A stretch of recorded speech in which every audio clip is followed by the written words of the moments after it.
kailangan. Ito po yung scratch box.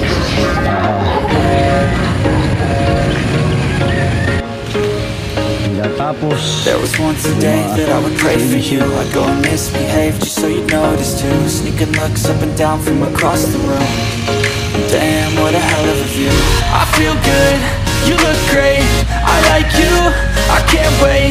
A first time, a first date. You're so fine, I'm so late. You sip wine, I drink straight. Don't waste time to my place. I feel my heart erase. So catch me. Bago po lumaban o maghanda, dapat ayos na ayos muna lahat. Nililinisan, ayusin ang mga dapat ayusin para po magaan sa panalo. Mahirap po manalo kapag kami mga abirya-abirya. Gusto ko malinis na malinis, nakaayos ang lahat. Dapat po, paglalaban, ang manok ang ayos na ayos, hindi ikaw at ang bulsa mo ang nakaayos. Manok muna. Ubus po laman ng bulsa pagka inuna mo ay paglaban na hindi nakahanda ang manok. Bisitahin natin yung iba pang gagamitin sa conditioning.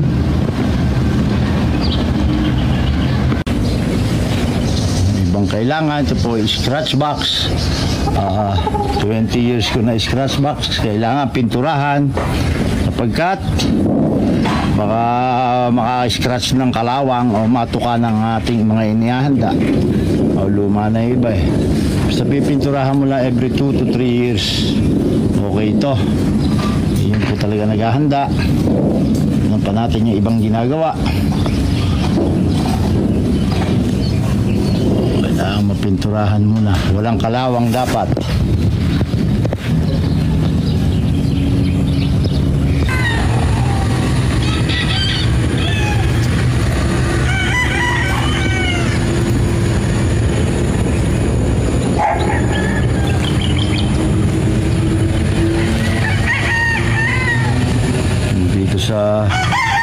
Para sila mabilis pumihit, dapat wala rin kalawang. Mahirap makakatuka ng kalawang.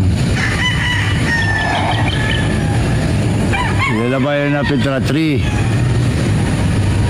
6 saka yung mga tapusin sa ruweda. Kailangan po green para malamig sa mata. Rin, pipinturahan pa.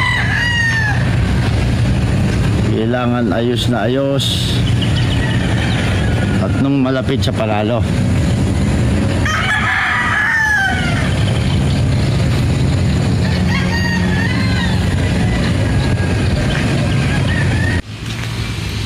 Tapos yung mga finishing para talagang wala singit ang kalawang.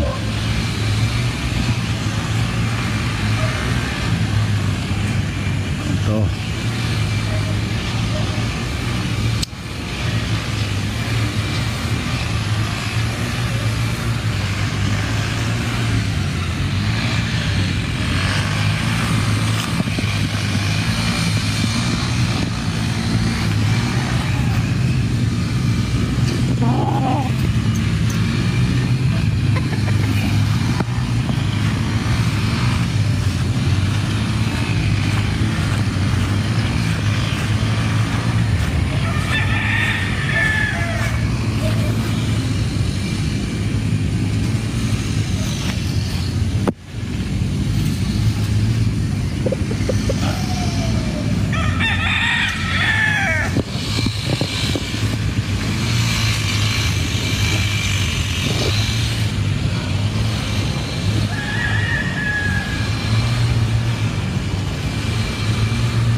Sa Progressive Poultry Supply, tamang nutrisyon para may proteksyon.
nilinis na rin po ang ruweda para sila ay napapalakad-palakad na. Ano ba ngayon? December, ano na ilang days na lang ba? Higit na lang isang buwan. Hindi, nililinisan na ang ruweda, pinapatag na. Kasi napinturahan na itong mga facilities Itong round pen. Nagagamitin nila sa rotation, saka yung iba pa. Finishing na lang ng pintura, pero nakaayos na po. Ready na rin yung balahibo ng manok. Andun na sila, umaambong pa. Kaya dapat nga po ay merong keeping. Yan, may bubong. Pero for the meantime, pwede naman hong lagay-lagay na, sanay na sila sa ruweda, nakakalakad na para hindi makiliti ang paa. So pati ang ilaw, may papalitan, may pundido. Kasi dapat po pagka ang ilaw, dapat po walang anino ha. Yun ang tamang measurement kung anong liwanag ang dapat ibigay sa loob na ruweda. Ayan, naglilinisan na ho kami, nagtambak ng lupa. Yun, mag-start na to. Kung ano mga gawin, yung mga basic lang, bottle trim, i-ready yung katawan, yung kanilang keeping kasi malamig nga, December, January ang laban. Ay hindi na yun dapat nasa ulanan once na inihanda. Yan po ang aming inuulit ko kung ano ang kailangan ng manok ay tayo po ang mag-a-adjust sa kailangan nila, hindi ang manok ang mag-a-adjust sa atin.